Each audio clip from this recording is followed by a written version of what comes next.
You're listening to Polymatic.media, episode 29, November 26, 2017. Welcome to the Polymaticast. Hey, John, how's it going? Not so good. And, yeah. Yeah, a little food Had a poisoning. wonderful night last night because of some chicken meatballs at IKEA. So, Yeah, well, I think you said it right there. Chicken meatball. Meatball, typically its origin is meat, not poultry. So, I know it's just a marketing thing, but there's just some things that don't go well together, right? Well, I don't eat beef, so I don't eat, Right, I understand. Yeah, but no, chicken, it would be like calling it like a seafood meatball. I think the seafood would immediately be a red flag for me. Okay, now I'm starting to get nauseous again. Or well, let's abandon that conversation because Yep, definitely. because you had a hard night. So how's it going? What's going on? Yeah, it's been pretty good. Yesterday I went to IKEA and I bought lots of stuff from there to build some hamster houses. That was a lot of work. That was fun. And then I've been working on shortener for a bit. Yeah. I'm still working on the OGN site, but I've slowed down. I did all the tough stuff weeks ago. And so I've been stuck in this sort of world of having to make a bunch of decisions. So for example, I built the search page. Now I have to style the grid for the way I want it to look. Because I'm just doing everything fresh, right? I'm doing in the jQuery 3 and I'm doing all the whatever plugin and things that I want to use or newer versions of them. I'm taking it all the way up. I'm trying not to copy up old code and make my life easy. Now I got to restyle the grid and solve all the certain problems, and so that's wonderful.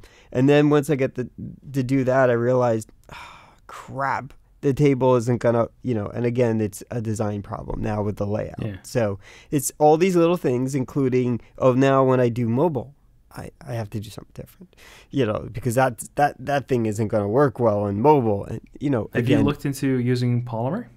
You use that pretty well with Bootstrap. Yeah. Yeah, it's pretty good. That's what I'm using for the new shortener. Okay. No, I looked at it before, and it was not something that interested me. Well, it probably wasn't done then. They have a 2.0 now, so works pretty good.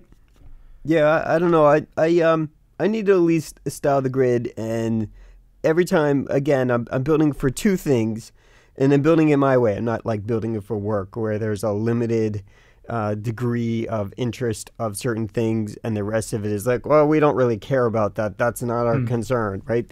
And this is my concern for all things. So every time I get into a little thing, I do it after work.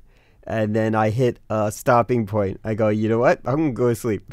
I'm going to go play a video game, and then I'm going to end my night. I'm going to go to sleep, go to work, and I'll deal with this tomorrow. So that's kind of what's making me do this slowly, is that I hit all these little interaction points, and I have a lot of multiple decisions to make on how I want to attack it. I just kind of want to let it sit for a moment before I say, okay, this is how I'm going to execute it. And so that's kind of what I've been working on. I've set the goal for at least me to finish the last 2 pages, right? So the decisions I make for the search page will be part of the decisions I make for the primary show page. And then I can just release the thing, and I'll be done with the public side, and then the administrative private internal side I'll take my time to build. But what I learned from what I did with the search page will teach me with what I'm going to do on the administrative side too. So it's just one of those things where I'm building model componentry or reactions to, for all the things. And so once I figure out this little puzzle piece, this puzzle piece will work its way into the rest of the solutions, I think. So. Yeah, I started with the API first because I thought that was the most important part. Even the UI now uses the API to communicate, so that's pretty cool. Really like that. Yeah, I did a little. Well, I didn't do a little of that. I intentionally kind of, at least on the public side, I blocked it up. on back-end bits, I will have a secured version of the API just for the administrative stuff. So the grid is running off an API that giving you the splash page images is not, right? So there's some things that don't need it, right, for sandbox rendering, and there's a whole bunch of things, at least for me, that like, yeah, sure, right, when you're getting data dynamically, yeah, absolutely, API kind of becomes a functional componentry of the whole conversation piece. So did you you ate a lot of turkey? I take it. Oh yeah, yeah. As I told you, I'm still full of turkey. It's a couple days later. Ellen is now 90% turkey. Yeah, I have a bunch of leftovers. The first time last night I had leftovers, which were great. I mixed them up with some noodles, and boy, oh boy, was that a pretty good combo. So yeah, I don't know. I got some cornbread with the leftovers. I was not expecting a care package, but I got one nonetheless. So the person where I was invited their home to, he likes a certain coffee bean roastery. And so I made him up 16 ounces of pure cold brew of the breakfast blend, and I gave that to him. And he looked at the bottle, and he looked at me, and he gave me a hug. That's how much he liked it. He hadn't even tried it yet. So yeah. So did you get any good deals? Friday. I have this gifting process. I call it the gifting. It sounds like a horror film. The gifting. The gifting. So New Year's time, it cultivated into a thing. When I was hosting it, people would bring me gifts, and I would buy booze, and I would buy I would buy them dinner or breakfast, for a dozen people. And then it became a larger thing where everyone was gift exchanging. And then when we moved to my buddy Vic's house, it increased. So I have like 12 or 14 people that I gift exchange with. So I have to start early before the deals. I can't wait for last second deals. Yeah. I got like a couple deals from like Amazon. Amazon has some stuff. Most of it's not relevant to what I'm looking for to buy for myself or for gifts. So, well, there probably are a couple deals that are going to last. Yeah, I don't know. Not yet. Not really yet. Yeah, what about you? Did you benefit from the America economy of Black Friday and Christmas stuff? Well, the thing is, over here, what they try to do, they try to imitate that. So they started early last week for some reason. We have something called Black Friday. Yeah, I know. Yeah, and Cyber Monday. That's when they started. Well, they started last week already. So not last Friday, but they started the week before. Yeah, I got a bunch of those emails and deals from brands that know me because I buy stuff from them, sending me things. Blue microphones, a Scotty vest, a Ministry of Supply. There's a whole list. I didn't even get into the bulk of them. So I got a lot of emails from audio gear sites. Yeah. For some reason. Yeah, me too. Right, and from a whole bunch of things. So while I can still benefit for some of these things, I thought about getting some new OGN mugs made up, but I have to spend the time to do it. Maybe I do it tonight. I don't know. To get myself some new glasses, but again, that doesn't qualify under the discount deal because of this time of year. I think it's just timing. Are you going to give yourself a gift for the end of the year? Well, I have a bunch of Kickstarter things. The only two gifts that are on my current mind right now is I really need a second pair or third pair. Really only have one pair of my glasses. And I only really need them for distance. But every once in a while I will forget and leave my glasses at work. And so, if I'm coming in the next day, it's not a big deal. In the correlation to my most current schedule on Monday, I have an eye doctor's appointment where I need my glasses. And I think I left them in somebody's car, and I've texted them, and they said they'll check. That was last night. So I have an eye doctor appointment, happens to be on Monday. And I was like, all right, now's the time to go buy some extra pair of glasses. Go to like Warby Parker or something, and you don't really care about the style. Just pick something and buy it. Shouldn't you like get the Shouldn't you wait until you have your eye doctor's appointment for that? Yes, that's why I paused last night. I'm like, here's my current prescription. Oh, wait, let's just find out in case he adjusts it. And if he doesn't adjust it, fantastic. While I'm dilated on Monday, I will, you're gonna have or maybe Tuesday, I will go ahead and fill out the thing with my prescription, and I will order some new glasses. I think my glasses are to be found in that person's car, and with any luck, I'll be able to kind of bribe them to delivered to me on Monday because I'm working at home. So, because I had them when I left. And then I didn't have them when I went to go look for them when I got home. And Did you get one of those old people's cords? No, it wasn't. I was wearing them. It was the case was. I think I put the case down because I often hold it. So if I had, one of those cords around your neck, right? So you can. Yeah, I know what you meant. Put them down. I know what you meant. I don't. It's not that. It was just I think out of habit I put it down somewhere, and then when I left, I didn't have it. So, if I'm going to spend several $100s, I don't want to go over to the glass store and then spend, in America at least, the glass store system is really owned by one company. So glasses that should be $100 turn into $700. And so that's not the gift I want out of Reaction. I want like a spare. So hopefully I identify where my glasses are. But the other bit is a friend of mine who bought the Pixel 2, not the Pixel XL 2. He's like, oh yeah, they have a trade-in thing. You can get it, like up to $400 back. And I got my $400 back. And I was like, oh, well, but I still have to put $1,000 out. And before 6 to 8 weeks later, I might get $400 in credit back. So I don't know. It's a thought, right? Well, there's some problems with Pixel 2, right?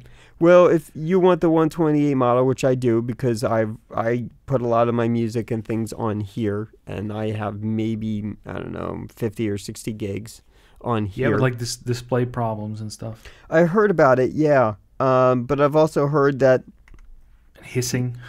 Again, I haven't had any of those problems because I don't have it.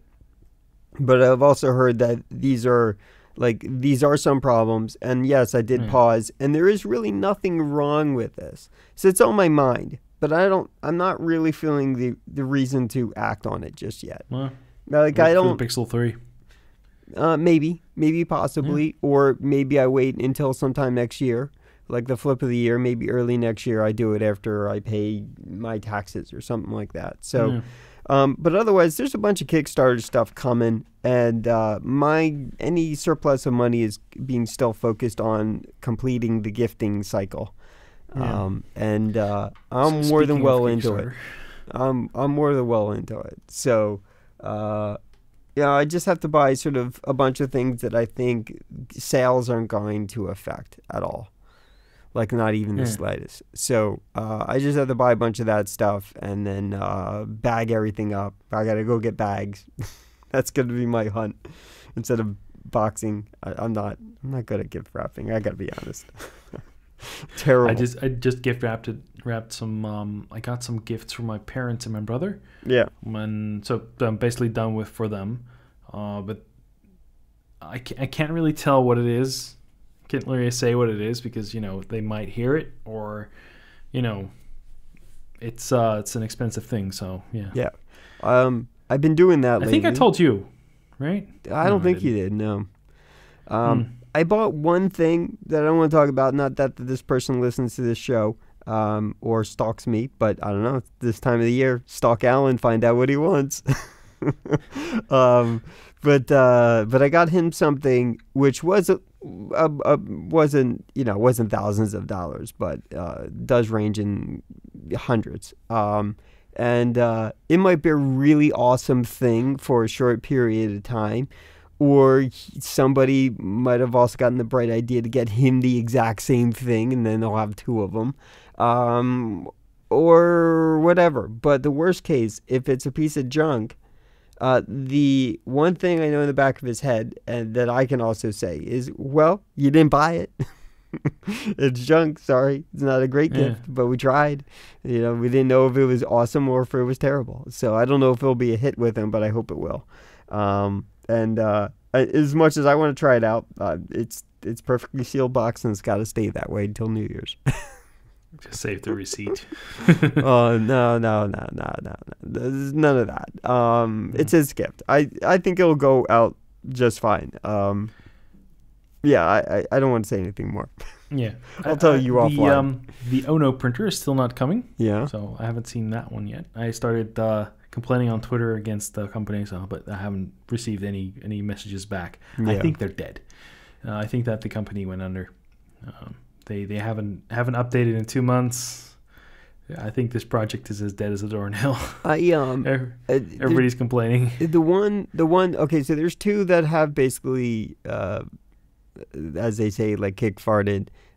There's the Mobico, and every once in a while they give us our courteous 4-month email saying, "Oh yeah, we're almost complete in our production. Oh, we had to redo a thing." It might ever show up, and at this point, I think we're looking at 3 years. Then there's the Snapperator, and they were one of the first to pop up, which was like these MagSafe, like USB-C, USB-A, or whatever it be, like, adapter connectors and stuff. Yeah. But everyone has made knockoffs of them, and I still haven't gotten my thing, and they popped up and say, "Hey, we're back," or we relit up our production, and then they disappeared again. So, like, I don't know why they bother. Just go away. Like, just stop. Yeah, just say, "Hey, we're done." Yeah, Can't do it. Don't admit so it. Just bye. disappear. You've already disappeared. Just disappear.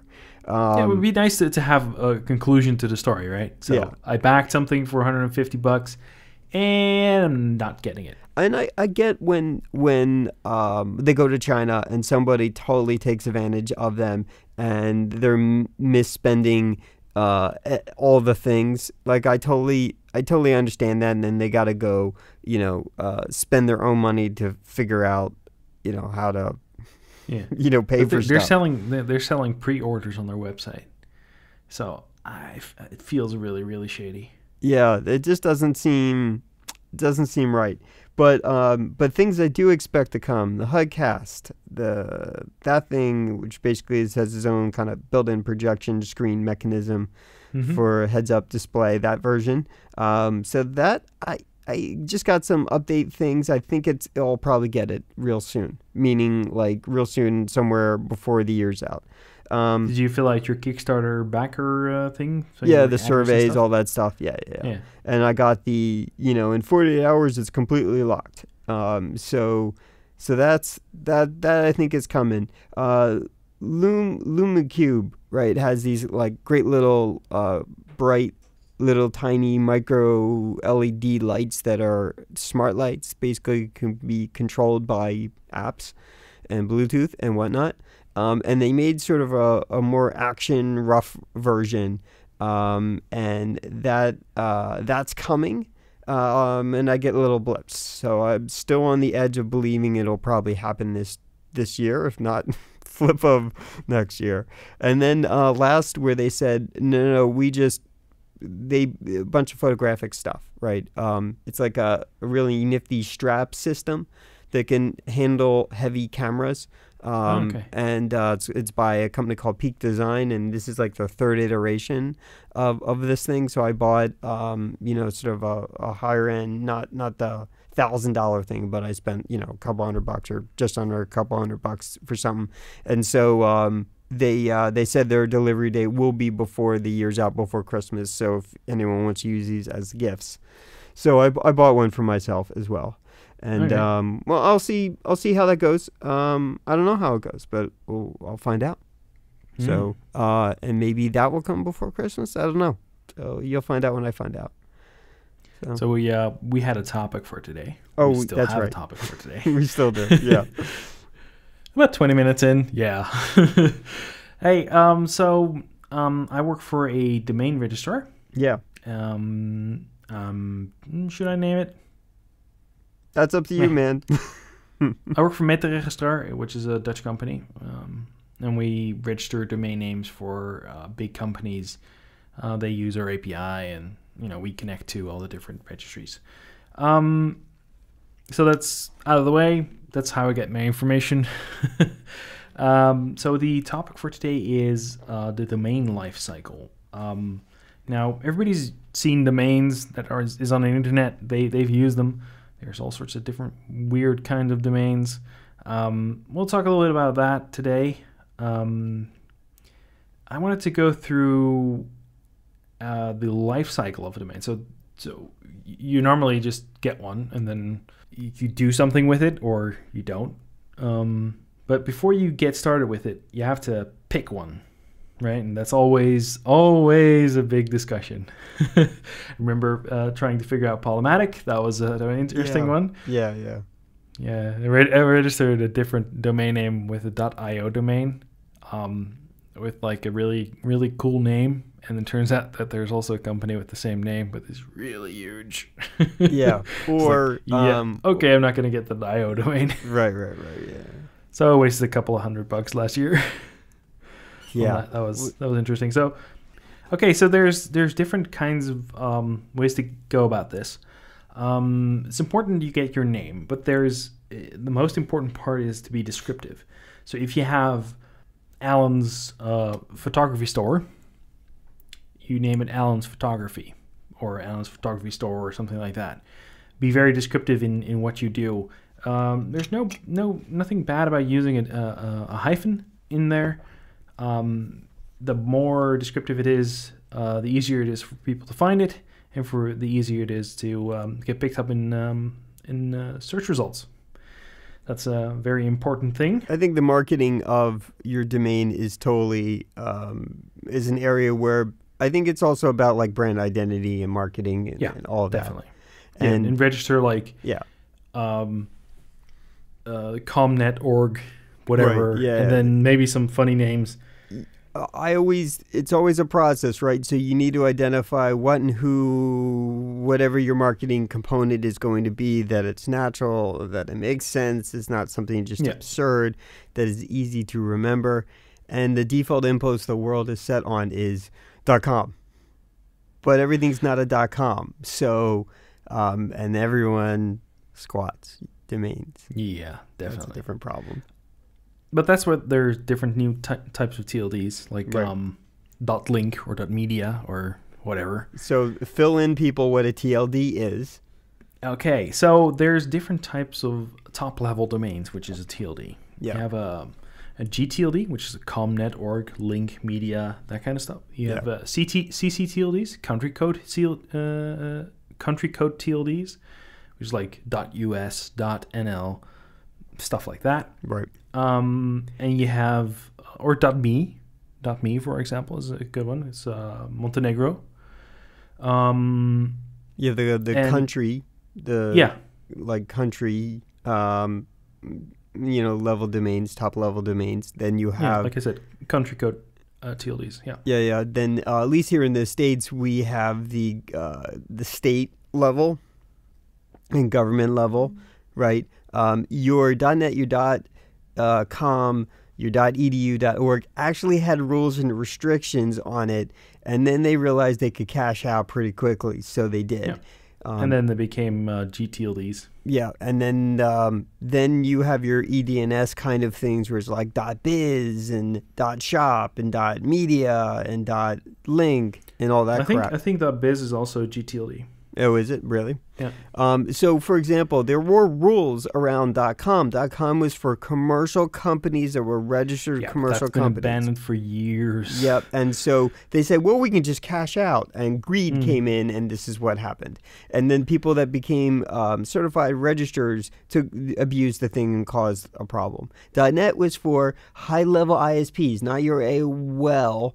Like, not the people that attached a modem or a cable thing to you. Not for a Comcast. It was meant for, like, in the world level things, right? So but that's definitely almost 20 years ago. Yep, and then that was abused too. And then your .edu, okay, I think there is some still rules about that. You have to have some kind of documentation about it. But your .orgs, you don't. And that was, again, for nonprofits, but again, got abused. So and then there's some sponsored TLDs like .arrow, .asia, that stuff like that. Mm-hmm. They were like they kind of came before the GTLDs, the newer ones. So recently, a couple of years ago, ICANN, which is the company that or the organization that takes care of all the administration, let's say, they basically decided, well, we're going to open up new TLDs, so you can register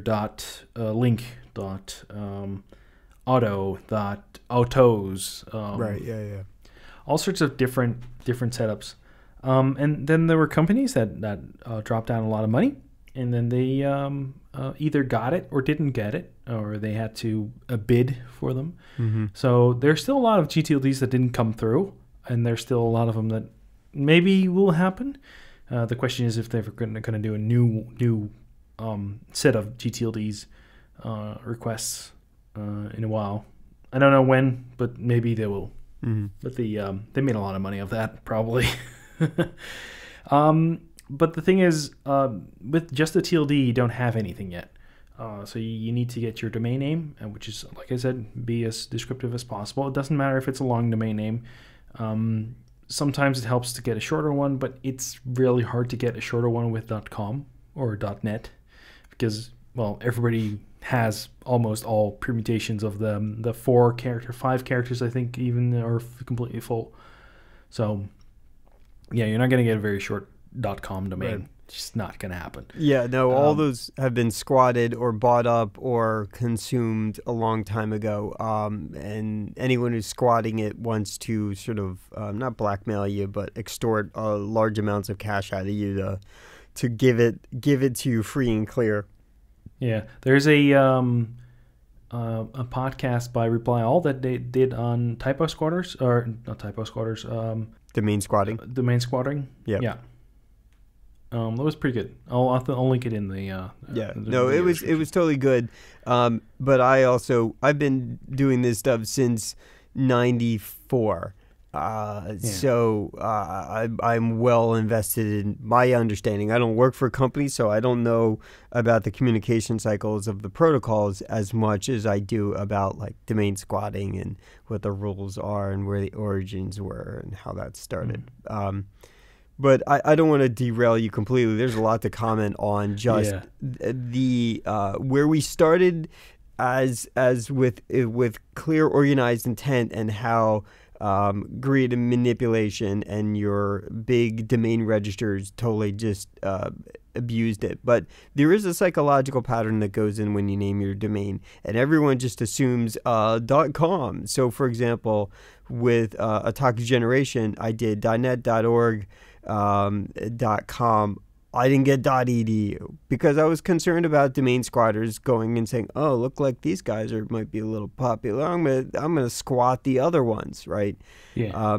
And what I did is I did www.authgeneration.com.net.org, and someone was like complained at me one time. It's like, "But authgeneration.com doesn't work." No, well, www.authgeneration.com.net.org works. And there's a reason for it, and we could probably get into why that makes sense in this lifecycle conversation. But the psychological expectations of people has been totally manipulated incorrectly by marketing individuals and has screwed us all up. And so what was intended to be an organized system has now become just a selfish buy a domain for your marketing brand, and that's why you get big small brands with stupid. But that's why you see a lot of domain name hacks these days. Yeah. So you have something funny, and they split it up in the part of the domain, and then a dot something or other at the end, but it makes a word. Yeah. Like u2.be, which is a Belgian domain name. They're using the Belgian domain name for YouTube, for the short links for YouTube. Mm-hmm. Yeah.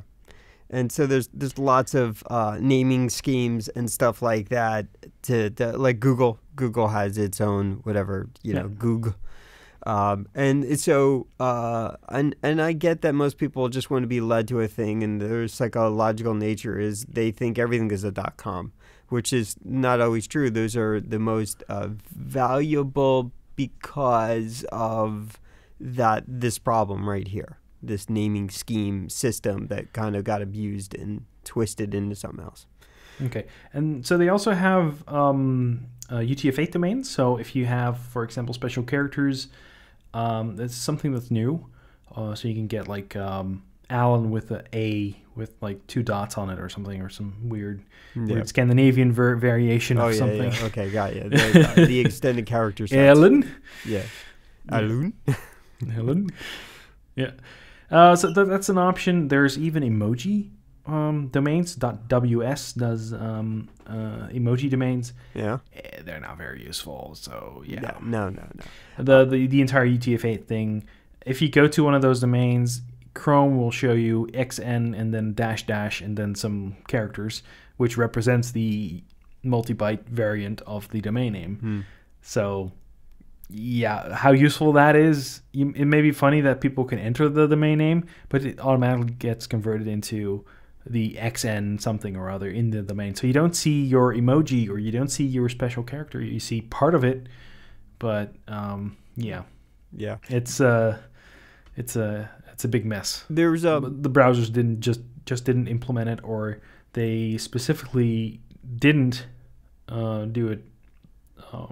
Well, I wouldn't say correctly. They did it because there's a security risk there. Because you can have special characters that look very much like, for example, a C, and it might be a Cyrillic character. Yeah. And that might look like a different character, look like the same character, and you might think you're on the Chase website. Right. You can find AE combos and stuff like that. Yeah. Yeah. So that's a big problem. So there's people that are squatting those as well.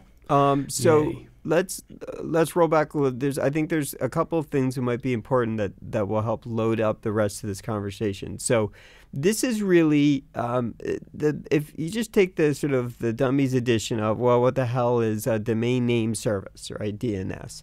That's a buzzword I hope most people understand. Oh, my domain, right? Domain name service. Domain name service has basically a bunch of boxes. DNS servers, name servers. And name servers have all these, basically all this data in it, and they talk to each other through a hierarchy. And the end result is it's a big phone book address book for the address domain names, which do actually have structure, to specific IP addresses, which also have structure. So like your mailing address, your phone number, your domain name, your IP address, they all have actual structure to it. They go from the most common to the least common, right? So your postal codes, your at least in America, what do they call that in outside of America? What's the zip code? Right? A postal code. It's zip code in the U.S. Yeah. So that right there is the least common, right? That's the most specific to you. So domain names have a structure to them. The DNS address has a structure to them. So if you go to the farthest right, that's the top level domain. Then you go the next step over to the left, that's your domain name. And then you go next over to the hopefully final, though there could be more than one variation. Or without. Final left is typically the zone, the DNS zone. That should be the most specific. So the typical behavior was www, World Wide Web Server, right? FTP, mail for your mail server, and whatever. So when named well, right, and then when you're a big company, you just do like www1, www2. And then there's all this other forwarding and masking stuff, which is a whole different... You don't have to put anything in front of it. Right. You can just do allansphotographyshop.com. Right. And that will work. Right. You could do that, but then that intermixes with different kind of record sets, and that becomes a different issue. But to that point, that's why there's actual structure, and these are networking services. These are not just some generic web thing. It's a networking service, because these things were meant to simplify the use case of someone remembering where my document server was, which is what web servers actually are. Not anymore. That's what their intention was. They were big encyclopedia systems, basically, where you go and you hit a thing and you have a structure to your domain name and your whole URL address. And it would take you to chapter 17 where Harry Potter dies, whatever it is. And so it's all been contorted to something completely different, primarily because of e-commerce stuff. So keep in mind that DNS addresses do actually, starting from the left, have the most specific to the most non-specific. You mean from the right? No, if you're going from the... Oh, yeah, okay. Yeah, you're going from the left to the right. It's the most to the most least common to the most common. It actually has some structure, like your phone number does, like your mailing address does. Just like, again, if you're a networking guy, this conversation is you're just judging us for what we know. But IP addresses do the same thing. So Class A is that first octet, right? And again, it goes from in that case, it goes from the most to the least common, right? In that case, DNSs are flipped because they're for people, not for systems. Well, if you look at it for your domain name, actually it starts with the dot, then the .com, then the com, then the dot, then the domain name, then whatever you want. Right. When you actually look it up. So when you look it up in the actual, again, as I just made the comment, so, that's for systems, not people. Things that need expected structure, not for... So when you look at it, the TLDs are actually just domain names that are below the root zone. Yeah. So there's a dot, an origin, and then all the different TLDs are below it. And ICANN is the organization that takes care of that. And IANA. Yeah. So I don't know exactly which does which. I think IANA's in charge of the root zone. I think so. Yeah. Yeah. Anyway, so when you have a domain picked out and you know that it's free, which is also sometimes a hassle to do, when you do a domain check, you usually get like a couple of results. And there's some companies that do really iffy stuff with that. So you have to be careful where you find your domain name and what you type in there, because they might just register it so to be helpful and then try to sell it to you for a couple of $1,000. Yeah.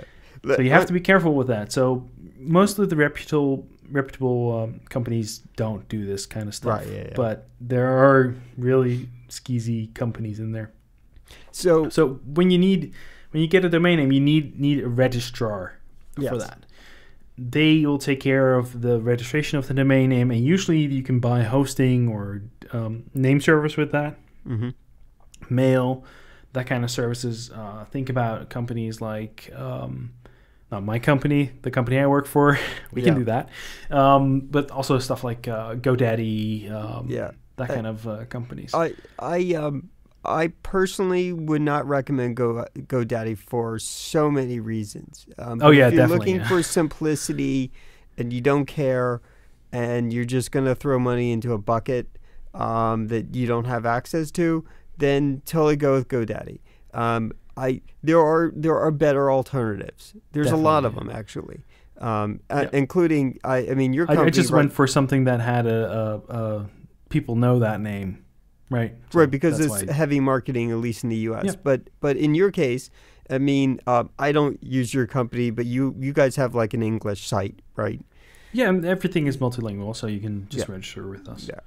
But we only do companies, so right. Company. So there's like domain.com. There was the one I use is Gandhi. Their tagline is no bullshit. And they redid their site recently, which is a little improved, a little annoying. Their old site was kind of a little annoying too. They're a French company. They have a U.S. component so that they can register legally with certain. There are certain things. For example, there was something that I wanted to get, and it was out of Italy. I wanted a .it for something. Oh, and so that's fun. So for me, it was okay because I Gandhi is a French company and out of Paris, and so I was able to get the IT domain for something, and it was because and then I paid a little extra, not a lot, for the proxy service, right? So GoDaddy partners with a lot of people, and this is not like a takedown on GoDaddy. For example, you get your $6 domain, and then what they do is they lock you in services you can't take off, which is, the first year it's only cost $7, and the next year, you need to have our $30 domain protectant thing, and this and that, and now your $6 domain goes into $130, and then if you have your .net, your .org, your .com, now it costs you $300 to renew for a year on something. There's also, we'll get to that with renewals, but there's some skeevy types that do some other stuff with that, but we'll get to that in a minute. So when you get your domain registered, so you go to one of those bigger companies, hopefully, because the tiny ones, either they're not really, up to snuff. They might do some skeevy stuff with you. You don't know them. There's no, you're not there's not a lot of references. They take advantage of that. GoDaddy takes advantage of someone not smart enough on the subject. Yeah. So you get that domain name. You've gone through the registration process. This differs per company, of course. Then you have your domain name, and you start playing with it. You have your hosting, you have your site, everything, and then about a year in, you get an email from your I love this register company. Hey, your domain is going to renew or expire in some cases, and you need to make sure that your data is correct, which is the WDRP process. It says in the title, subject of the email. That's usually from your registrar. But around the same time, there's companies, and we'll get to that in transfers as well, because I recently had to transfer a lot of domain names. That was interesting. Yeah. So what they do is at around the same time they start, you have to renew your registration, and it's going to cost you $500 for the registration with the search registration thing or something or other. Yeah, those are spammers. Don't believe them. Click here. If it's not from, if it's not from your registrar, don't fall for it. Please don't. I have a lot of domains, and it's also a combination of the reason ones to protect the brands, the podcast brands. I don't spend $100,000 a year on a domain, but I do spend hundreds, right, on these things.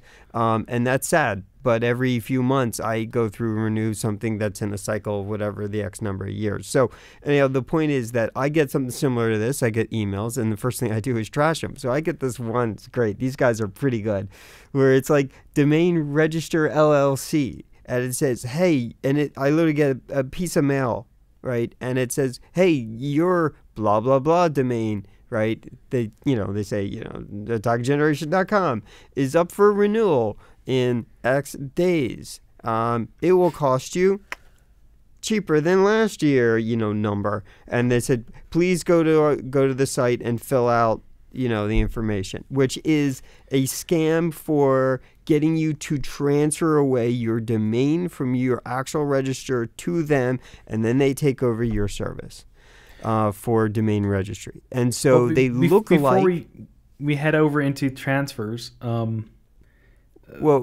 point was that you're right, there are a lot of scammers who are very crafty. Yeah. So if you have any question about anything, the thing to do is that you registered with domains.com or John's company or Registrar. This is fine. Or GoDaddy or Gandhi or whatever. There's a couple of them that I would generally say these are the only ones you should do business with. And then you go to them and you see the truth, and then you renew directly with them on their website, not somebody else's in a mail. You don't have to renew a domain, because your domains are usually set to auto renew. Right. If you're with a reputable company, Yep. if you can control that yourself. Most companies you can't, because you have to actually cancel a domain name or transfer it away. But for some companies, you can actually set, I want to auto renew it or I want to auto cancel it when next time it renews. I don't care about this domain anymore. Let it expire at the end of the process. Yeah. So before we get into transfers, let's talk about expiration lock. So when you have a domain, myfancydomain.com, okay, got it. And then in a year you go, I never ran this project and I never did anything with it, or I'm done with this project. I don't care about it anymore, and you let it expire. Let's save expiring for the end, because there's a lot of stuff to talk about that. Okay, then we will do that then. Okay. Okay, so transfers. Say you're not that happy with your domain name provider, right? You want to transfer from GoDaddy to, for example, what was it? Domains.com, Gandhi? Domains.com, Gandhi. I guess to another Gandhi. registrar. Yeah, another registrar. Yep. For most of the domain names, you need something like an auth code. There are some different domains that do different setups, but most of them have an auth code. The auth code, you can get that from your current registrar, ask for the auth code, or maybe there's a button in the control panel for that. Right, auth key, authorization key. Yep. And you use that on the website for the new registrar to fill in the transfer information, what you need to do for that. That depends on the different registrars, of course, but you need that to transfer it from one registrar to another. Now, there are moments, especially with the new GTLDs, they have something called a registrar lock. Yeah. So if you transfer a domain name, you cannot move it for another 60 days. Or you got to write a letter in physical, whatever nature, in business, and you got to go through a proxy, and then you have to write a letter, and it takes 6 months, and I've been through this. Yeah. Anyway, so now there's a 60-day lock on your domain. You can't transfer it away to another registrar. The only way to actually transfer it without that is, I think you have to talk to the registry for that. But there are exceptions to be made, of course. But the only actual way to do it is for the registrar you're currently with to stop existing and be transferred to another registrar. Right. So that's also an option. I've had the problem where I had some extended service, a thing where they automatically domain locked their thing with GoDaddy, and I didn't ask for it, and I couldn't control it, and I was stuck on the renewal, and then they forced my hand, and they made me pay an extra whatever for it, $30 a year. So usually what they do is that there is a couple of fields you can set. That's a client. I don't remember what the name is. I'll look them up for a second, because I already know how to do that. There's a couple of flags you can set on a domain name for the client, and there's a lot of flags you can set on the server. So, and when I talk about the server, I'm talking about the registry. So the registry can also say, hey, don't transfer this domain name. This domain name is locked. Right. For example, the 60-day transfer lock. But there's stuff like client hold, client delete prohibited, client update prohibited, client renew prohibited, client transfer prohibited. So you can lock out those things yourself, usually. Some registrars don't, most registrars don't show that to you, that you can do that, but you can request it. They can do it for you. So if you say, I don't want to transfer away, for example, you have a domain name that is very high in demand. You don't want it to suddenly be transferred to another registrar and get it hijacked. Set those flags. They can't take it away from you. But you don't want to set the client renew prohibited, because that will, prevent it from being renewed. Right. And then you're boned. Yeah. So there are all kinds of records under the hood that are all associated with your zones and or your domain and or your TDL. Now, you won't have control of the TDL levels. You only have control of your domain and zones. So, and again, keep in mind, the zones are on the most left, and the domain is always the last before you hit your your top level domain, like your Well, .com, your the .org. www dot, the zones are in the DNS server, the name servers of your registrar, or wherever you do your DNS. Yeah. The domain is in the zone of the TLD. And I will tell you something about a good domain name registrar. They not only take care of the records for you, but they also offer you the name server service. And a lot of what the companies also do, and I think this is where it gets a little tricky, they also want to become your hoster. Meaning they're like, well, we'll do your mail server for you and your web server for you, and then opens up the conduit for more web services by us, that kind of thing. So I use my domain name registrar for my domain name services, and I use everything else somewhere else, right? Yeah. Not saying that makes them bad. It just means that I don't want a, tiny little, I want a real mail service solution, not just this kind of thing that they cobble together in an automation system. And they can be perfectly what you need. But just keep that in mind. Just because they're offering you all this extra a la carte junk, don't make that as your final reason to do that. And same thing goes with GoDaddy. GoDaddy will allow you to plug in a whole bunch of other junk, which they'll landlock you in for an eternity if you can. And I will tell you, I transferred over nearly 40 domains away from GoDaddy over history, and I would have to do them in every half-year sprints because they would do the silly domain lock thing on me, and then I'd have to write official letters, get them notarized, send them away. They want to make it difficult for you intentionally. Find reputable domain name companies, period. And ones that it's their job to provide you good service, not a bunch of hacky, scammy stuff. GoDaddy is most known because they've advertised with podcasters and everywhere. I work with somebody who lived out in Arizona and worked for that company, and he commented to me, said that the CEO is crazy, out of his mind. And that's why it is such a mess of a company. But they also have a lot of people's, domains registered in the world, which is also they're sad. first in mind, right? So because they have so much advertising going around that But I would recommend against them because unless you really care about your domain shouldn't really cost. It depends on the kind of domain. Like IO domains are more expensive, and your .tv domains are more expensive than your standard like .com, .net, .org. But a domain without a bunch of bundling shouldn't cost more than $20 US.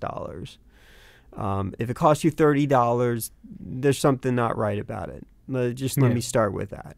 Right? They don't cost $3. If they cost $3, there's a problem. There are domains that are really, really cheap. Oh yeah, there's your XYZ and stuff like that. There are those, but I mean, if it's a primary popular domain type, your .com shouldn't cost more than $20. That should be your first indicator. If it spikes all beyond that, there's something else going on that's probably not. Well, they're trying to be exclusive. There's .art. I think art is very expensive. Right. And there's some other TLDs that they try to be exclusive, but they're only they're only messing with themselves because nobody's going to register one of those domains if they're going to cost $1,000. Only nerds go to the .io stuff. Though I read an article someone was talking about stop using .io for production sites. That kind of thing where people they find a new one and then they totally abuse it to death. .tv I think costs like $50. .io I think costs like $35.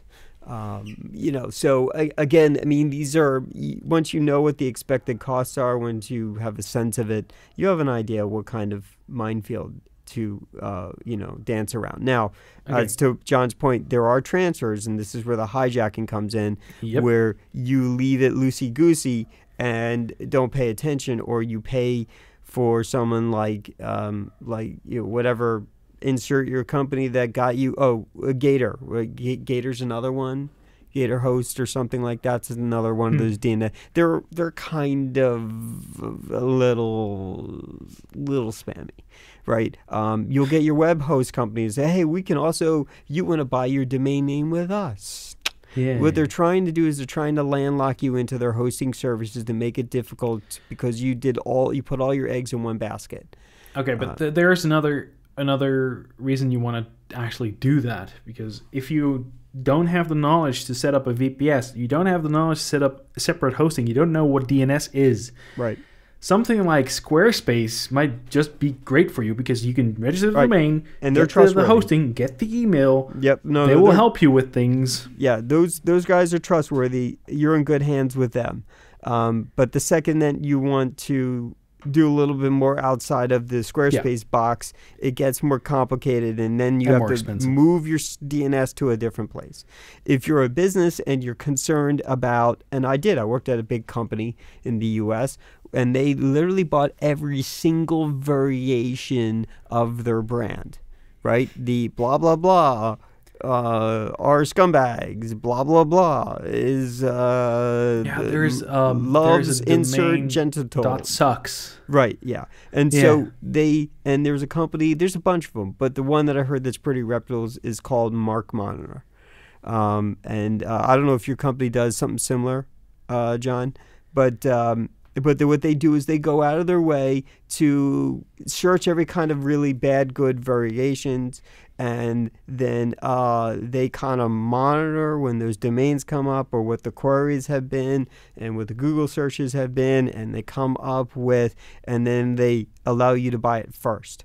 Lock it in and squat it, right? Well, there's also people that try to register Facebook fun spaces or something like that, and then Facebook sends the registrar an email, or in some cases a letter, which you have to sign for because you received it with a nice nasty gem from a lawyer, that kind of stuff, things, right? So there's but that's what you get when you have customers like consumer customers, right? So then you get those kinds of stuff, because a company doesn't do that because or criminals happen to do that because they like Facebook login.xyz. Hijacking happens a lot, surprisingly, to porn sites all the time. So this is a systemic problem for them. But that's what you can on the registry level, you can ask your registrar to put some locks on your domain so they can't be transferred away, or they can't be modified without authorization.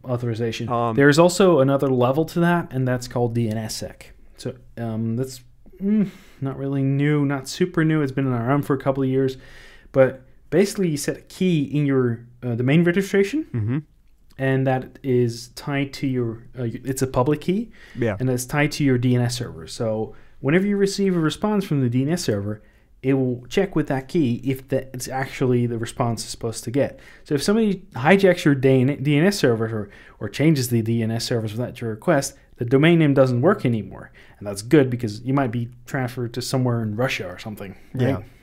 Where then they want to ransomware you. Yeah. Which is what happened to, what was it? The anime streaming service, Crunchyroll? Oh, no. Anime News Network. No, Crunchyroll.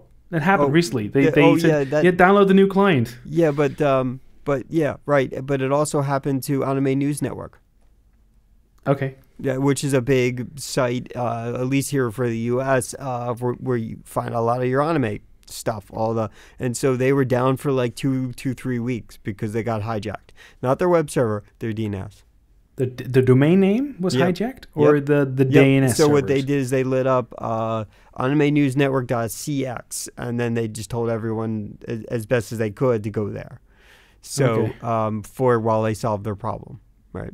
Wow. Okay. Yeah. And we're talking even since very early, like maybe late 90s, Anime News Network was very well established. So, so these things do happen. And, So anyway, let me just recap real quick. So we talked a little bit about top level domains. We talked about. I'm not done about transfers yet, though. Okay. I just wanted to recap into like where we were because we've tangented a lot. Go ahead. Oh, I was just saying, so we talked about like top level domains, domain zones, right? That thing has structure from the left to right.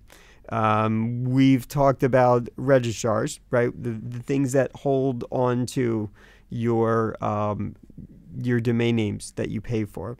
And John was kind of trying to, or hopefully we'll complete a conversation about transferring, because the registrars have to talk to each other. And there is some general hierarchy and some sort of meshing that goes on between the servers, so that whatever your ISP can find all the domains, right? They don't have a copy of everything. They have bits and pieces, and when they don't know something, they talk to whatever the domain hierarchy that they're connected to. And it could go all the way as far back to what is referred to as root. And so you can transfer your records as the wholly owner of these records between domain name servers, right? And John was talking about between registrars, not registries. Yeah. Right. So what they do is you get an auth code from your original registrar. So you have your old hosting company. You go to a new one. You give them your auth code, and they transfer your domain name for you. There's different situations for .co.uk, and there's some other cookie TLDs that do different things, like forms, and you have to do all sorts of interesting things. But that's basically auth codes. You start it, and then you get an approval process. So you need to prepare for that. If you have a whois proxy in front of it, which is basically trying to protect your information, like your private information, like your address or whatever, you hide that. You can have like one of those whois shields for that. Yeah. And before you transfer, you want to remove that, because you're going to get stuck into a little loop if you don't. Because you transfer from one to another, you have to have the information the same, otherwise you're going to get that 60-day transfer lock. If it's the same, there's no problem. If it's different, you're going to get into that little problem. They might reject you, stuff like that. So you want to have that information the same on both sides. And the important note that's related here is there is address and technical and administrative information that is attached to the domain. And so this is the kind of conversation. But that information is not important for transfer, because the registrant is the only part that is actually checked for validity, because the technical admin and billing contacts might be different between the different registrars, right? So that's why you only check the registrant is the only one that actually gets a whois privacy thing. So before you do that, you also want to make sure that your DNS is set up. So where everything is pointing, where your hosting is there, your site is there, everything is prepared for the transfer, because as soon as it happens, and there's no way back, right? So you got to prepare everything for the transfer, and then transfer. And then here's the other thing, caching, right? There is expiration times TTLs that are attached to all these things, and so some companies like your big ISP will cache the DNS information. So you could be upwards of a week before the propagation completely gets across, even if you have short cycles, because your big ISP doesn't want to keep making these requests. Most ISPs don't go over an hour. They don't cache over an hour. Most ISPs don't. In the US, they definitely do. Okay. So I will tell you that systemically, I've had the things where I transferred it 2 weeks ago, and they're saying, I can't get to my phone. But it's like, well, you were able to email me.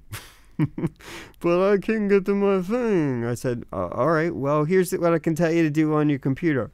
Oh, well, now I can get to it, right? Because you force something locally to force something through someone's cache proxy server to, when they say, some routers, for home routers for people also do stuff like this. They do too. cache stuff. Yeah. So just keep in mind that, like, once you go forward, it's like it's all or nothing.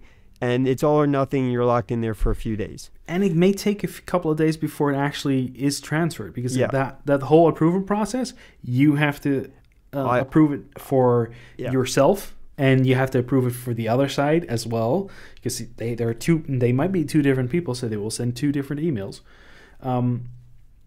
You have to approve both of them, and then it might take up to 5 days before they're actually transferred, because your old registrar has the ability to stop the transfer. Yep. So I will. Most of them will automatically approve it. I will tell you that my experience with GoDaddy was always difficult. The first one or two, they would do it reasonably quick. And then the second, they would immediately go into this delay of half a day cycle intentionally. And I would see this pattern consistently when I would move 5 domains away.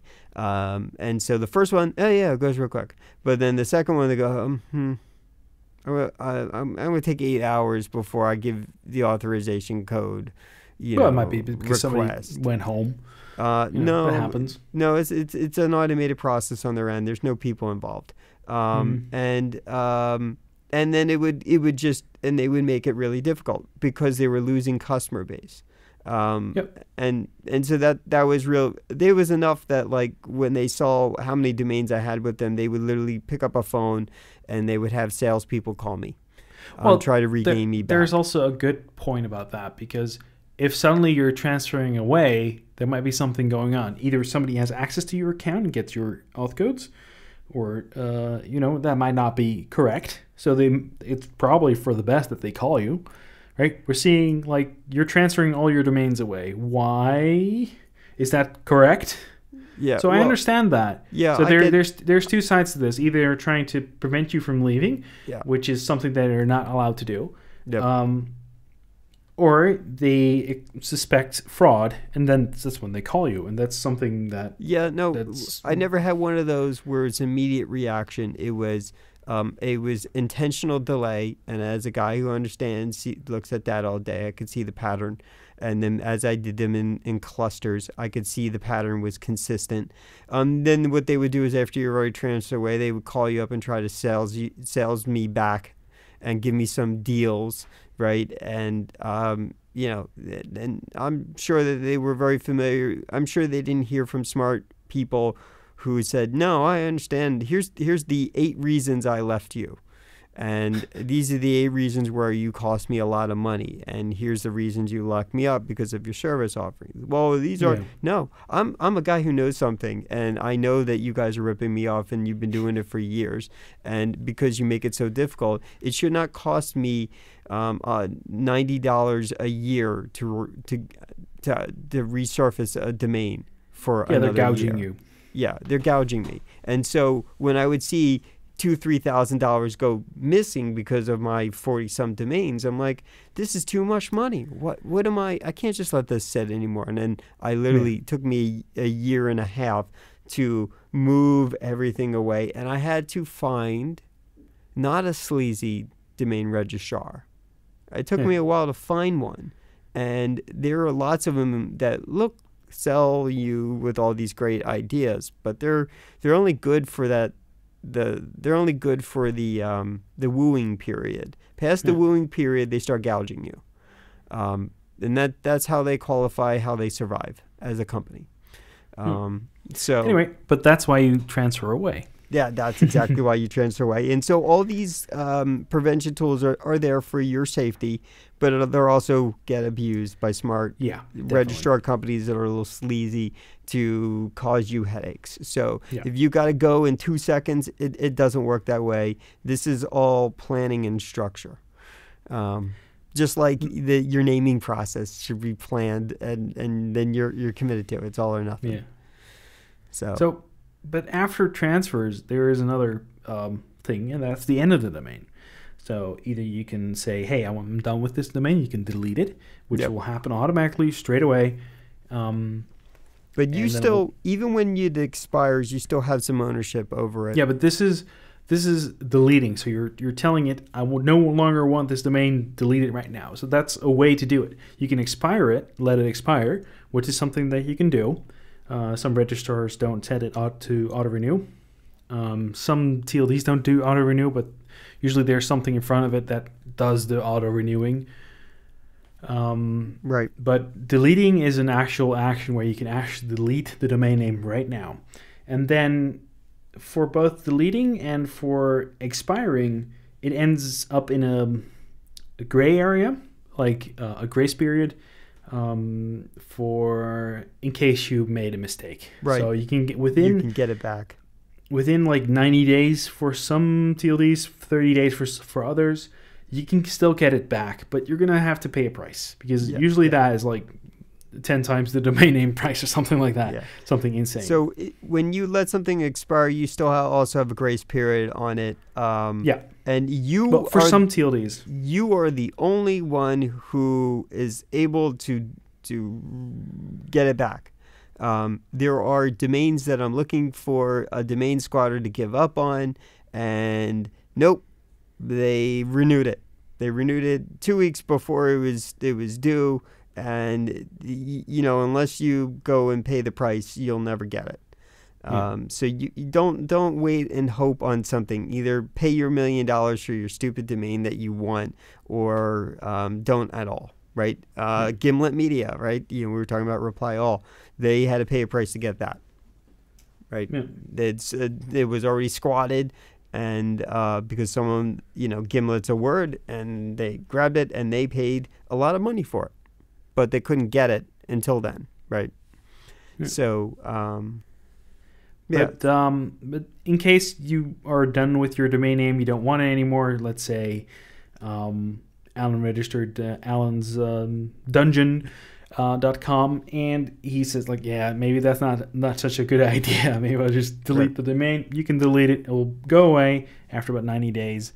That ends up in the grace period, or you can let it expire and set the auto renew to false, and it will expire at the renewal date.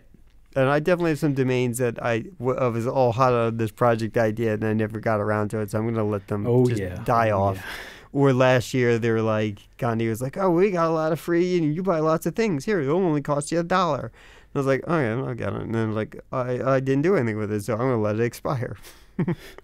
So does Gandhi allow you to set the auto renew on that? Oh, yeah, absolutely. Okay, and then can you set the flags for like client renew, client was it client hold, client delete prohibited, client update prohibited? There's a bunch of them. They actually give you some real raw editing capabilities. Yeah, so okay. If you want to add your own records and stuff like that, you want to add text records and stuff like that. No, you could do all the zones, all the things that you want. And yes, they do have, I did Domain Lock, a bunch of them. And their recent new interface, how you handle all that stuff is, they roll in. This is not a default service, but this is a service they offer. In my old way, I pointed everything to a server, and then the server had a bunch of redirection mechanisms built, sites lit up virtually on the box so that www would go point to ognetworks.tv. And so I now do this at the domain level. I don't do this because the domain company offers a service, which is a service. It's not a default feature of domains to do redirection and all kinds of little things like that. So when you look at your domain register, they often don't give you a raw access. They give you some UI component which has got some kind of friendly naming on it, which is doing exactly what John is talking about. But they often won't give you a raw editor to go in and put all the flag stuff in. Okay, so there's a difference between what you're trying to refer to, which is the DNS. When you have a name server, you can set stuff like the www points to. And I don't own that name this server, IP address. But I could pay for one. Yeah, okay. But there is also the registry, right? And the registry contains information like, these are the name servers you need to use for this domain. This is the registrar, registrant for this domain. This is the admin contact. This is the billing contact. This is the tech contact. This is the Dns Sec keys. This is the flags for this domain name, right? This is the, let me look that up for a second. Who is privacy, the auth code, all that kind of stuff. Yeah. That's all stuck at the registry. Or at the registrar in some cases. For .com, all that information is at the registrar, not at the registry, because the registry doesn't actually do anything with the actual domain names. So that information, which points to the DNS servers of, for example, Gandhi, is in the registry, right? So that's something different. Different than this name needs to go to this IP address, or Right. this name needs to go to this IP address, and then there is a forwarding service that they do for you, which is a completely different system. Right. So I just want to make sure that's in there, because people confuse those things a lot. The DNS is not your registry. Your domain name is separate from your name servers. It's just basically a record, right? And which points to your name servers, and then your name servers take care of all the direction to the right position. Which is also when you do something called a whois lookup. Yeah. You can get the DNS servers for it, and you can query those DNS servers and say, hey, Alan's photography shop, where does that point? Yeah, and also you can get information from, and this is where the spammers come in, is they get the billing or the contact information. That's how they send you emails and send you physical letters in the mail impersonating something similar to what you believe. And you just got to be smart about, if your brand or your business is important to you, you just got to be smart. You can't fail upwards here. You just can't. There's some stuff you can do to prevent it, like using those locks or getting the registry to lock the domain name for you with the current registrar. Registry. Great. So those are the things you can do, because you can't, if you're in a bigger company, you can't protect yourself from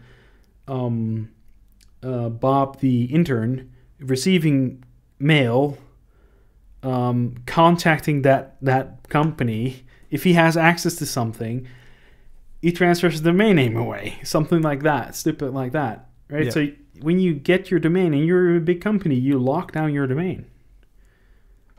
It's a big mess for the registrar to actually do stuff with it, but hey, it protects your domain name. A big company will often register, and then they'll have ownership of their own name servers.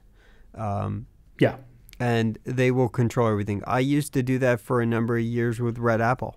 I lit up my own name servers and I put them out there. And I had owned all the control over everything. And there were plenty of attempts. I could see lots of query attempts where people trying to hijack me away. And it wasn't like I was doing anything kind of big, but it also allowed me to see, who was interacting, right, with the name servers. But getting control of the name servers doesn't actually transfer the domain name away, right? No. But if you use, for example, billing at your domain name as your address for logging into your domain registrar to modify it, they can reset, if they get control of your DNS server, they can reset your email address, fix your email address, send all the information to them, get your password reset. So please, if your registrar contains two-factor authentication, IP white labeling, turn it on. Yeah. People are gunning for your website. Trust me. Even if you're a small company, if you go big suddenly, they're gonna come after you. Right? Yeah. And so you don't realize it, but your Apple, your Googles of the world, have this problem. Right. Google clearly owns its relationship to its DNSs. Apple, I think they pay other people. I think Apple is actually a registrar. Are they? I know that they're one of the first to have Class A addresses. Google too. So they have, because they were around when all this was starting. So I know that Google is a registrar. They are too. Yeah, they have their own services. Apple might go under a different name, not in there, but Google. I know Google is in there somewhere. Oh, I can't find it right now. Yeah, but anyhow, without getting into the minutia of that, so then when we get into the registrar stuff, where your records are being held, your zones, that's where your WW and your mail records show up, and CNAME's canonical naming and stuff like that. And that's name servers, name servers. And then that's where you get into additional service offerings and stuff like that. So I could pay Gandhi for name servers if I wanted. I could go pay somebody else for that. But that's where your specific addresses, like IP addresses, are lit up, or again, your CNAMEs, right? Your A name records, your alias records and stuff are put in place that point to other servers with different IP addresses or domain names, things. When you get into sort of some of the more networking technology, you get into hybrid networking / domain sensitive devices that are like called F5 or load balancers. When basically all of Apple.com, literally what's behind it sits probably another dozen physical servers that aren't accessible directly, and they go through the F5, which is where all the www Apple things point to, no matter if there's 9 of them, right? And then they go back to a small collection or a large collection of web servers. Same thing with Facebook. Facebook is hosted by hundreds of servers on the front, not in the back, Probably just thousands. on the front. Thousands, yeah. They have one of the biggest data centers of the world. And so Facebook.com isn't a one box. That's to a bunch of F5s that are collectively and geographically by country, and also even in your country, multiple locations, and then distributed. And so this gets into architecture, conversation pieces. But the domain name is kind of like, where do I find what's the IP address? So one IP address goes into a cluster of other IP addresses that you don't have direct access to. So your registry tells you there is the name server. For Alan's photography shop, you need to go to these servers, and they will point you to something else. Right. So the entire route is going from root dot to the TLD, which is the registry. They will say, hey, for Alan's photography shop, you need to go to these name servers, ns1 dot Gandhi dot something or other. Yeah. And they will point you to the actual server that does the hosting for you. IP address or some overly alias, simplified domain thing, something. Yeah. That to you, it's like www.alansphotography.blah. And you don't realize that inside that millisecond or that 2 seconds that these 100 little things just happened. Yep. And that's when you get into sometimes a big things break. And sometimes things break. Yeah. And then that's when you get into big ISPs, like I said, who do caching. So when they say, oh, with us, we're 10 times faster. Yeah, but then you look at the numbers and go, yeah, but you're not using any better technology. You're not getting any better compression rate. How are you getting that? Well, we're just faster. Well, you're not faster. What are you doing? What's your trick? What's your magic trick? How does that work? And you find out they're caching or they're web proxying. So what they do is they store a version of what the first person asked for something. And then when 10 other people ask for the same thing, they hold on to a version of it. And then they do the same thing with... But there's not a lot of DNS ISPs that do proxying anymore. Not anymore, but they still... Well, I will tell you, here in the U.S., Comcast definitely does lots of proxying. So what I would find is I would get these a bunch of buffering problems and this and that, and then I put my name servers that all the stuff in the house are getting on the network to somewhere else, like Google's name servers that they've openly said, yeah, you can use our name servers. And then all of a sudden, on the same cable system, everything I did wasn't blocked or buffer forever. It would just be faster because I was bypassing all their cache proxying things. So I did a very easy thing to bypass them from trying to cache bust me, because they were, they're trying to fast lane under extortion, Netflix, that kind of thing. When we're talking about DNS, there's another thing we need to talk about. This Cloudflare, right? So there's something called Cloudflare, which you can put in front of your domain, and which will protect you from DDoSes. It will route all the traffic through them in case there's DDoS, and it'll Denial of service, for those who don't know what DDoS means. A distributed denial of service. In that case, a denial of service will probably not prevent that. This will not prevent a denial of service. It's basically a bunch of people. The people are trying to cause you a problem.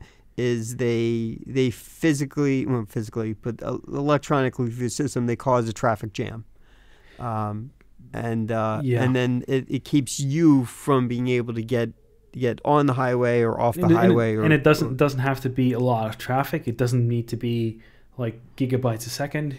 It can also be an exploit on a piece of code. Yeah. Like for example, the thing that China did or whatever this year, right? Or was it last year? Where all the IoT things, there was a lot of that. Oh yeah, yeah. But that was an actual denial of service attack, a DDoS attack, because they produced a lot of traffic, like terabytes a second. So Cloudflare may be able to mitigate that. So there's that. Besides that, there's also something called a pre-registration and a launch phase. So if there's a new TLD, for example, .radio is going to come live, or was it last week? A couple of weeks ago. I don't know. Anyway. You would know so more than me. When a TLD comes live, they will have a launch phase. Before it becomes general available, GA, it is in a launch phase. You can pre-register your domain names with them. It will cost more, but there's a big chance you'll get the domain name. So if you're a big company, you're going to go do that. There's also a trademark clearinghouse in that, which means that if you have trademark on something, you have priority over other things. My company helped with the .frl and .amsterdam TLD launches, and they had this TMCH trademark clearinghouse phase where they check the different trademarks, and then at the moment before GA, they all get registered. All the different launch phase domains get pushed through at that moment. Propagated. Yeah, but that's before general availability. So even if it's a new TLD and you think, oh, I might be able to get Allen.radio, which is very expensive, by the way. I wouldn't want .radio it anyway. domains are very expensive. You have to get like an ID number and stuff for that. It's really convoluted. They'll cut that out in a couple of months, but then nobody registers the domain names. Right. But so all those trademarks are already registered. So for example, you probably have CNN.radio, or probably not CNN, but like your radio station .radio. Right. They probably have it already because they have either a trademark or something else on it. And then when you try to go for a registration for a general availability, the pre-registration, some of the registrars will allow you to pre-register. Like you can, on general availability, they will send a lot of requests to the registry for, hey, I want this domain name and this domain name and this domain name and this domain name all at the same time. Try to beat all the other registrars at the same time, because you didn't go into the launch phase because that was too expensive. So you can try pre-registration. That doesn't always work. So you might miss out on the domain name, which is a bummer.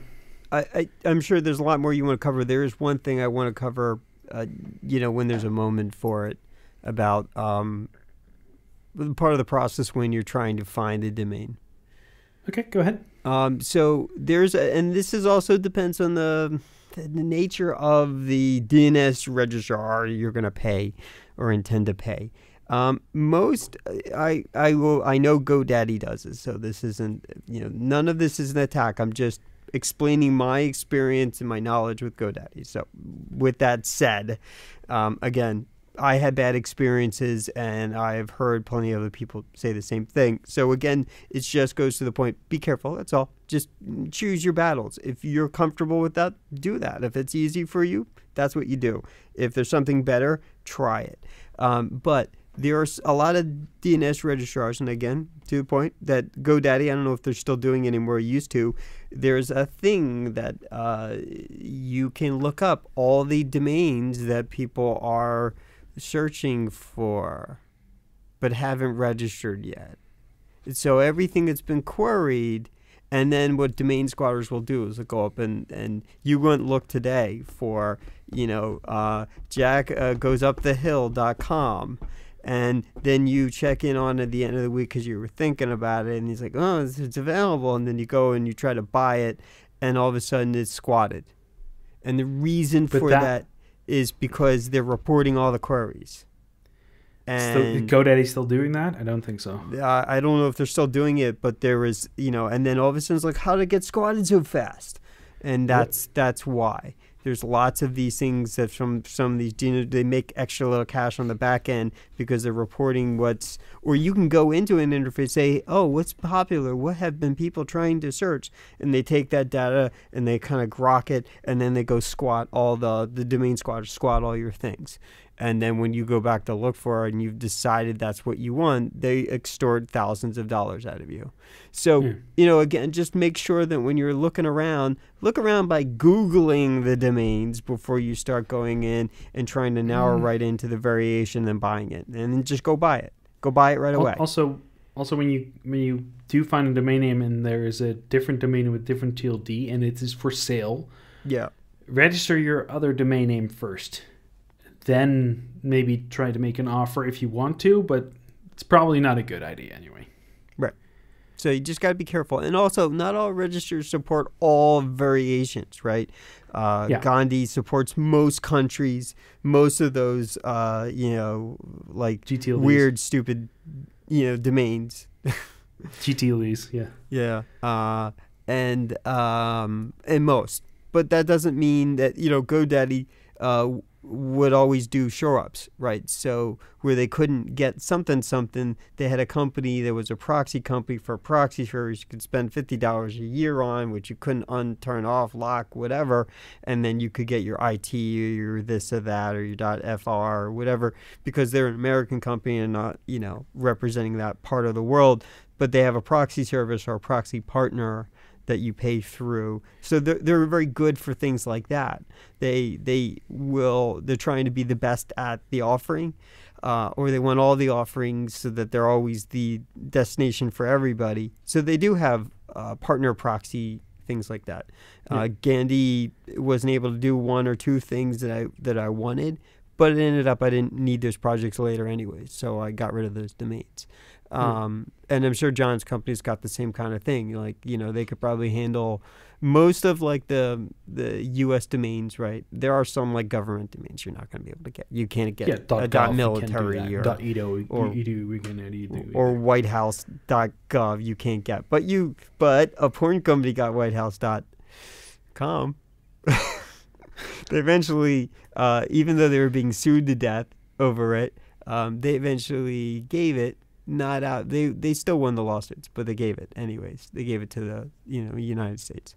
It was the crazy. It was the dumbest thing, right? And they were betting on that psychological behavior of .com is the thing everyone thinks of.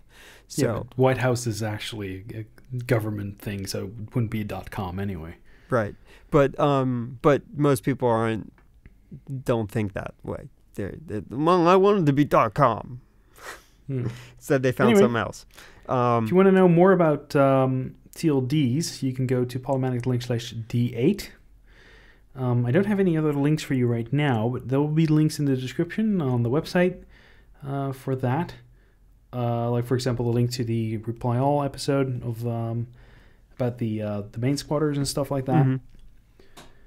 There was I had to look for it, but there's a startup episode where they were talking in the first season about them buying or getting Gimlet Media and that process too. Yeah, I'll find that one too. I'll put it in the description.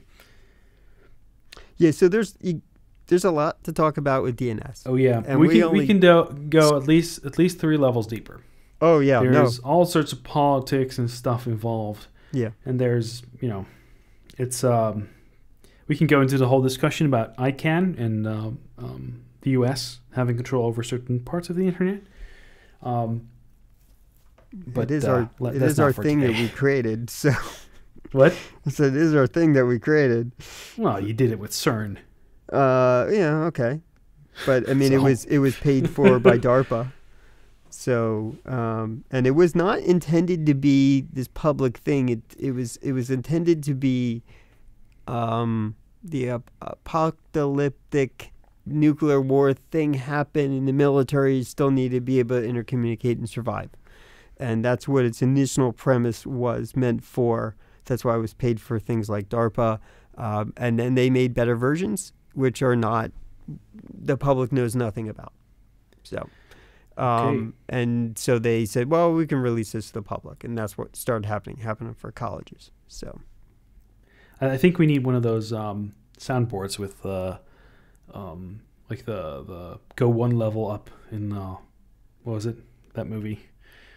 The Dreams. Inception. Let's go. Okay. Let's go one level. Dun, dun. I never watched that movie because the hype and the parodies and the commercial was on like every 5 seconds. So I've never watched Inception. Okay, that's actually quite a good movie. I liked it. Yeah. So we have some fun stuff. We have some music. We have some books. Yeah. Full episode this week. We got other things that aren't nerdy, or well, maybe they're nerdy. If you want to know more about domain names or stuff like that, there's going to be lots of links in the description. If you have questions, just send them in. I would love to answer some questions about domain names and the registry stuff and the registrar stuff. Yep. And then also, I mean, you got to keep in mind you're talking to at least 2 people that know way more than the conversation has occurred and can provide guidance if needed. But it's not, if you got a business, that's a different story. But if you are a person who's got some kind of IT thing, it can be as simple as just using Squarespace and not caring. But if you need to do something grander and you also got actual legitimate record questions or zone questions or what the actual inner workings of that process have to be because you're trying to do something more advanced, John is very useful for this because he knows it very well. It's his job. Send your questions. Yeah. Okay. So we got fun stuff. Go ahead. Yeah, I got one. This was also on my list of long list of things. I think maybe at the end of the year I should just create one big posting of all the links I had, and then we can move on with new stuff. I might have a solution for you for that, so we'll discuss that offline. Okay, so so anyhow, I had a bunch of short films, and I stopped kind of collecting the short films, but this is one that I thought was kind of neat. I liked it. It's called The Art of Love. And it's polymatic.link/CX. Yeah. I skimmed through it. You didn't like it? No. Not at all. You got to get, yes, it's not like, came out in 2017. It's a little corny, but if you're patient with it, it does have a pretty good result. So I liked it. Anyhow. Amazon versus reality. A guy, sees an Amazon ad and then tries to get something off Amazon and then, well, it's funny. Polymatic.link/D0. It was weird, John. It was weird. It was weird. It's funny. All right. So, again, another old video that I had sitting around. I said, what the hell? I'll share this. So, conversations with this guy's 2-year-old. Polymatic.link/CU. That one was weird. It was weird, but it's funny. It's amazing what you just pivot on one little thing and how that could change everything. Yeah. I've been trying to build something, a hamster habitat. Polymatic.link/D2. This is Erin's Animals.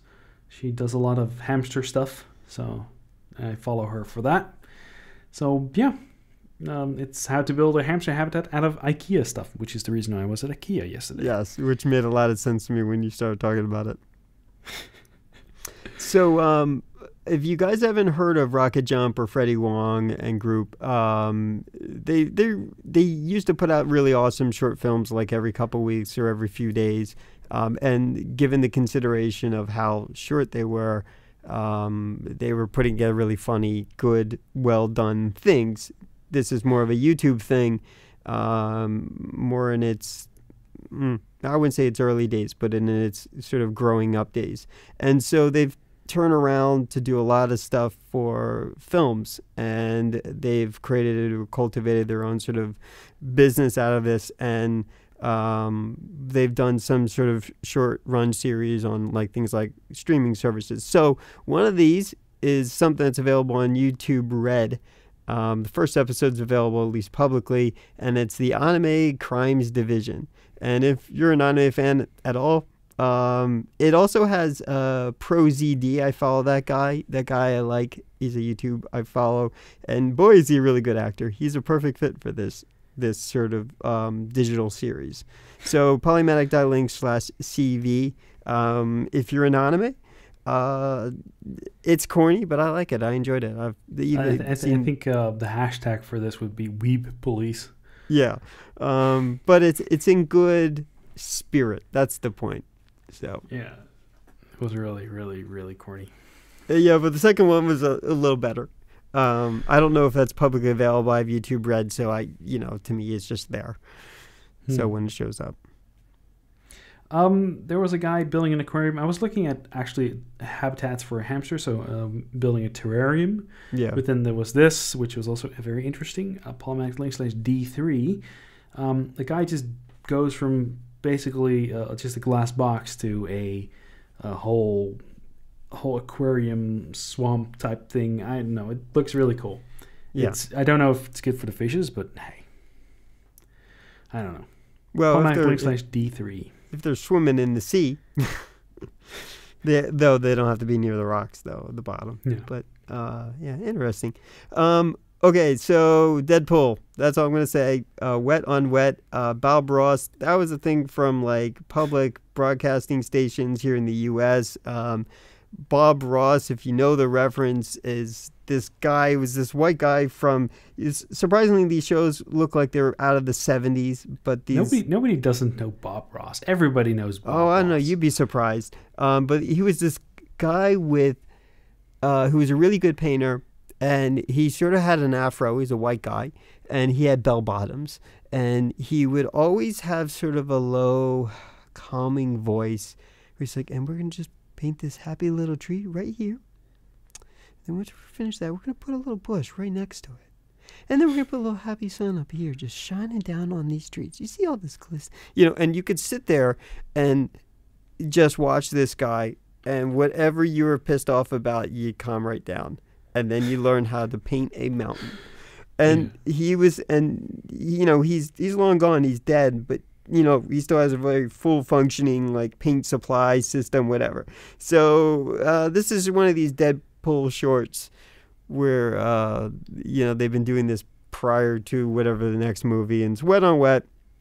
And that's Polymatic.link/CW. Yeah. And it's a Bob Ross parody. Not suitable for work. No, it is not suitable for work. No question about that. Anything Deadpool should tell you that alone. Yeah, probably. So there is the hamster compound, where hamsters get a monitor 24/7. Polymatic.link/D4. Another weird one. It is weird, but you know what? That hamster's adorable. It doesn't make me say I should own one. It's just like, yeah, that's adorable. So, the long-awaited that everyone has forgotten about, but probably is excited about now that it's happening, Incredibles 2 teaser trailer. Polymatic.link/CY. Incredibles, that movie was incredible, and I've forgotten how much I like that movie, and that there should be a second one. So now there is a second one coming. Polymatic.link/CY. Yes. Okay, I've got Planet Nomads. I've been following this project for a while now. I actually bought one of the pre-release versions, so basically it's Minecraft but in space. Oh, okay. Planets and stuff. I think it's becoming everything that everybody wanted from that other game that was released last year. No Man's Sky. No Man's Sky. Yeah. Yeah. Okay. But better. No. Okay. So Polymatic.media/D5 for that. Yeah. I looked at the video and go, oh, okay. Well, this is just a progress update. So right. Got you. Oh, okay. Cool. All right, so this was not intended to be on the list, but then I saw this on trending on YouTube, and I asked the question, why? Polymatic.link/D1. Is it Hollywood's intention to, maybe it's the gaming industry intention to greenlight everything they can profit off of? But there is no reason to make this movie, yet it's going to, it will exist for theaters. And then I asked myself, why, Dwayne Johnson? You are a better actor than this. And then I realized he did the Baywatch movie. And then I realized he did San Andreas. He did San Andreas. I never watched it, but I'm realizing he's becoming the new Nicolas Cage. Except not nuts. Just saying yes to more things. Somebody should Photoshop The Rock with Nicolas Cage hair. That'd be so funny. But that would be disturbing. It's disturbing, probably. Nicolas Cage was a good actor, except his problem is he said yes to everything. So Polymatic.link/D1. I think aside from his poor choices in movies, he was pretty active. I think he's pretty active on Twitter, I think. Yeah. But he's, from what I hear about the guy, he's actually a pretty nice guy. So, yeah. Yeah, I mean, I wasn't into wrestling, not into wrestling. And I was like, Dwayne Johnson, I think, could be like the next, Schwarzenegger or Bruce Willis. And he had that chance for a moment. And then he does things like Baywatch, which are absolutely not a great film. But I only watched it because like Google was like trying to like get me to use their Polymedia movie service, and it cost $1.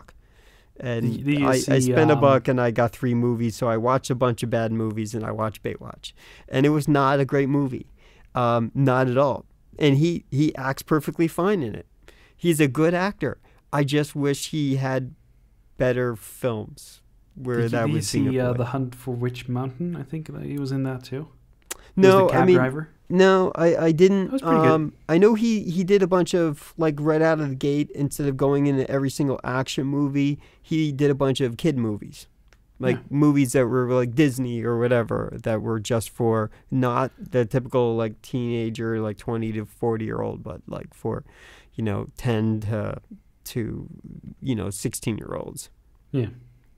But then again, when you look at Vin Diesel, he also does lots of voice acting and stuff. Sure, right, so. Yeah. Anyway, we recently had a visitor in our solar system. Yes.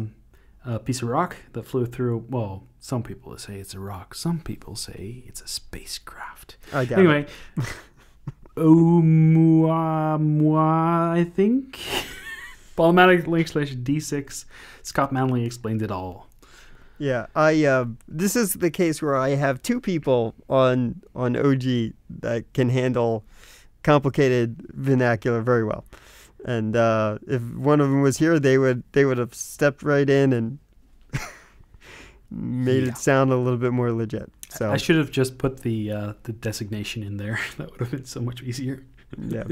All right. So space. You're talking about space for a moment there. There is a book corner. There is. And Artemis came out, and Wier's second, well, not his second book, but his big book, second big book. It's about a smuggler called Jasmine, who lives on the moon, and she's making a living smuggling cigars and other contraband into the moon's only city called Artemis. Then a big score comes around. Well, sort of. She's not the luckiest person, so it's very enjoyable. It was a bit short, I think. Could have been a little bit longer, maybe a little bit more detail in certain areas. There were some childish nudity jokes in there, Polymatic.link/D7, and then links to Audible. The question is, will they take this Andy Weir book, the guy who created The Martian, and turn it into a blockbuster movie? They bought the rights for it. Oh, fantastic. Before the book came out. Because I like The Martian. Maybe I'll watch it again tonight. I don't know. Not as much. Well, there is some humor in here, but it's more. I don't know. There's some stuff in there that might not transfer good to movies or TV show or something, but you can make a good movie out of this. This is a good heist movie. Yeah. I'm sure they'll fix it in the process. I mean, they did that to The Martian, right? There were some things that they did differently in the movie that they didn't do. It wasn't one for one. They made it shorter. Yeah. The whole survival of Mark Watney on Mars was a lot more elaborate in the book. So I really like that book. And then to see them skip entire parts, that was not good. Right, piss you off. So that was Polymatic.link/D7 that takes you to Audible, right? Yeah, but there's also a movie gonna be made about Seven Eves. I think I talked about this before. I don't know what the status of that is. I should look that up at some point. I really like that book, and I think that when we're talking about movies that need to be made, that needs to be made. So yeah. Okay.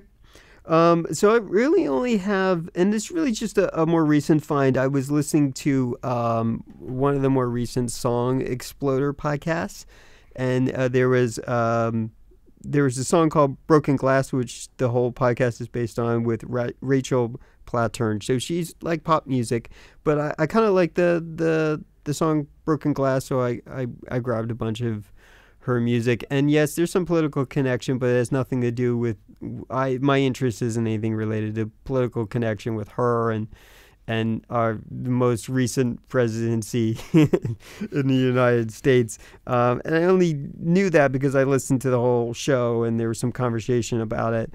And this song is kind of loaded with that. It informs something about the song, but I like the song by itself. I feel like I've heard it before. And so that's it. So this is just an artist that I'm following at least at this point, and I figure I'd share it. Otherwise, I'm still kind of stuck in my musical bubble with all the other artists that I've kind of listed in recent days, because there really hasn't been anything extraordinary new. There might be new songs coming out from some of those artists in the past that I've listed, but that was Rachel Plattern and Polymatic.link/CZ. Probably not your thing, John, because it's very poppy. I haven't actually listened to it. Oh, okay. It's a little poppy, dancey. The rest of her music is similar, but getting a sense of who she is explains the kind of music she produces. So she's not really. She's going for whatever it is that's true to her, not true to a marketing. Like a marketing scheme, right? Like your Taylor Smith or I said Smith. See? Swift. I'm like, that's not right. Or Katy Perry. Al, well, Katy Perry is so big, she's just doing whatever the hell she wants, period. So she doesn't need marketing. She has her own marketing. She's her own machine. So, yeah. So she's not like something that's being pushed out of a box for a certain product for a certain demographic. She's just doing her thing, and this is just one of her songs. So anyhow, that was it. Polymatic.link/CZ. Okay. Alan, where can they find you?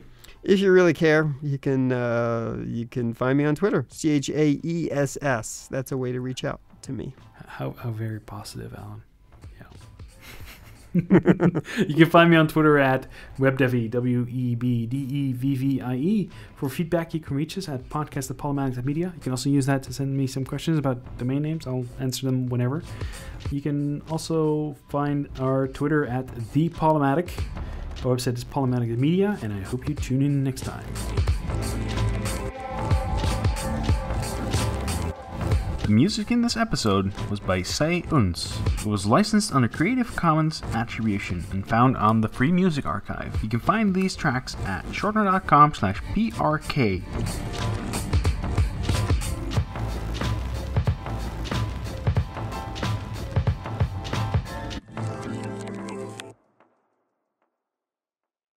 You're listening to Polymatic.media, episode 29, November 26, 2016. Welcome to the Polymaticast.